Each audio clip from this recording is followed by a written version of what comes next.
कौन सी टेक्नोलॉजी हैं आज के कंप्यूटर, सेल फोन, ये चीज़ें हैं ना। ये तो वैसे ही अब ऑस्ट्रेलिया में और मुल्कों में बाज़ में ये कह रहे हैं, हम एक लॉ पास करने लगे हैं कि जो 15 साल से कम उम्र के लोग हैं ना, वो सेल फ़ोन और इंटरनेट वगैरह इस्तेमाल नहीं करेंगे, बैन हो जाएगा उन पर, स्कूलों में भी बैन हो जाएगा, क्योंकि उनको जो पोटेंशियल है, दिमागी कैपेबिलिटी है, विजडम है, वो कम हो रही है लोगों में, तो इसलिए वो बंद कर रहे हैं।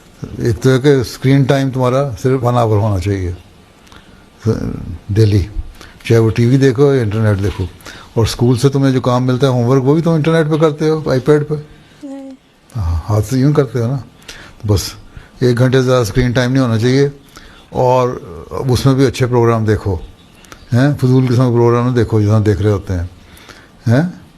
तो इस्तग़फ़ार पढ़ लिया करो जब गंदी चीज़ नज़र आए तुम्हें, ठीक है, तुम बच जाओगे। डिटर्मिनेशन होनी चाहिए इंसान में, तुम्हारी डिटर्मिनेशन होगी, पक्का इरादा होगा, तो फिर तुम छोड़ोगी। अगर तुम हर चीज़ को कैजुअली लोगी तो फिर कुछ नहीं होगा, ठीक है।